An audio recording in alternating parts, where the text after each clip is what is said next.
Assalamualaikum warahmatullahi wabarakatuh. Baiklah, dengan saya Dela Rima Effendi. Di sini saya akan mempresentasikan tugas dari dosen pembimbing yaitu Pak Amiruddin. Inilah video yang akan saya presentasikan. Baiklah, di sini saya akan menjelaskan tentang sejarah filsafat abad modern, yaitu pada aliran Renaissance dan Aufklärung.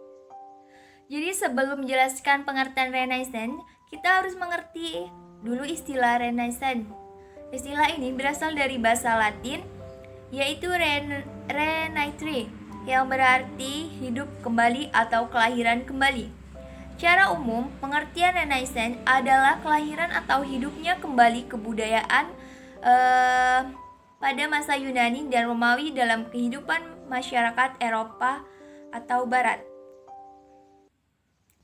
Michelet merupakan seorang sejarawan yang pertama kali mendefinisikan dan memperkenalkan istilah Renaissance dalam karyanya yang berjudul History dan French.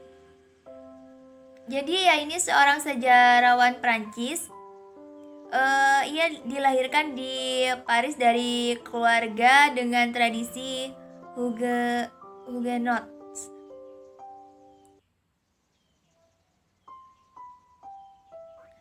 Periode atau zaman Renaissance juga disebut zaman humanisme.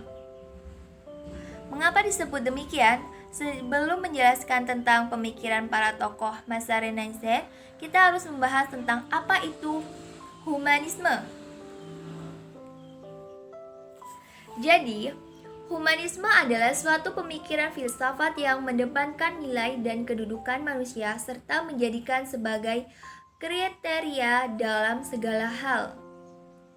Humanisme telah menjadi jenis doktrin beretika yang cakupannya diperluas hingga mencapai seluruh etnisitas manusia. Secara garis besar, ciri utama dari Renaissance adalah humanisme, memanusiakan manusia, empirisme, kebebasan mengembangkan ilmu pengetahuan, dan rasionalisme, yaitu kebebasan dalam mengembangkan pikiran. Yang selanjutnya yaitu Aufklärung. Jadi Aufklärung adalah kata Jerman yang berpadanan dengan kata Inggris yang berarti pencerahan, penerangan. Jadi suatu masa Aufklärung adalah suatu gerakan besar di Eropa yang terjadi pada abad ke-18 Masehi yang memberikan kedudukan luar biasa terhadap akal dan budi manusia. Jadi, masa Aufklärung merupakan istilah yang digunakan untuk menggambarkan aliran utama pemikiran abad ke-18 di Eropa dan Amerika. Pada masa pencerahan, pendekatan berdasarkan rasio dan ilmu pengetahuan terhadap agama, sosial, ekonomi, dan politik menjadi tren di masyarakat sehingga hal ini menghasilkan pandangan yang bersifat duniawi dan sekuler. Pembahasan selanjutnya yaitu pemikiran tokoh-tokoh Aufklärung. Yang pertama yaitu rasionalisme. Secara umum, rasionalisme merupakan pendekatan filosofis yang menekankan pada budi atau rasio sebagai sumber utama pengetahuan. Hampir semua ahli yang muncul pada masa ini adalah ahli matematika seperti Descartes, Spinoza, dan Leibniz. Yang kedua yaitu empirisme. Jadi aliran pemikiran ini adalah lawan dari rasionalisme yang menganggap bahwa sumber pengetahuan harus dicari dari pengalaman. Pengalaman indrawi menurut mereka merupakan satu-satunya sumber pengetahuan, bukan akal. Aliran ini diawali oleh Francis Bacon pada 1561 sampai 1626 yang memberi penekanan pada pengalaman sebagai sumber pengenalan. Selanjutnya yaitu Kantianisme. Jika menggunakan bahasa sederhana, aliran ini mencoba menggabungkan dua aliran, yaitu rasionalisme dan empirisme. Tokoh yang terkenal dari aliran ini adalah Immanuel Kant. Menurut ia, pengetahuan adalah kerjasama dua unsur, yaitu pengalaman dan kearifan akal budi. Yang selanjutnya yaitu idealisme. Menurut aliran ini, pengetahuan deduktif dapat diperoleh manusia dengan akalnya. Selanjutnya yaitu positifisme.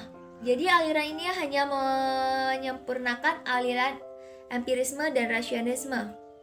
Pada dasarnya, aliran ini sama dengan empirisme dan rasionalisme. Hanya perbedaannya pada empirisme menerima pengalaman batin, sedangkan positifisme membatasi pada pengalaman objektif saja. Selanjutnya yaitu pragmatisme. Jadi aliran pemikiran yang memandang bahwa benar tidaknya suatu ucapan, dalil, atau teori semata-mata bergantung kepada manfaatnya dalam kehidupan. Selanjutnya yaitu fenomenologi. Jadi sebuah studi dalam bidang filsafat yang mempelajari manusia sebagai sebuah fenomena. Ilmu ini berhubungan dengan hermeneutik, yaitu ilmu yang mempelajari arti dari fenomena ini. Selanjutnya yaitu eksistensialisme. Jadi aliran filsafat yang memandang gejala dengan berdasarkan pada eksistensinya. Menurut aliran ini, bagaimana manusia berada dalam dunia. Pusat perhatian aliran ini adalah situasi manusia. Jadi pengaruh Afklarung sangat dirasakan pada perkembangan teknologi dan pemikiran abad modern. Secara garis besar, pengaruh Afklarung bagi dunia terbagi menjadi dua, yaitu pengaruh di bidang pemikiran dan teknologi. Jadi pengaruhnya pada abad modern ini pada Afklarung yaitu pada perkembangan teknologi dan pemikiran. Terima kasih telah menyaksikan dan mohon maaf jika ada salah dalam penyampaian. Wassalamualaikum warahmatullahi wabarakatuh.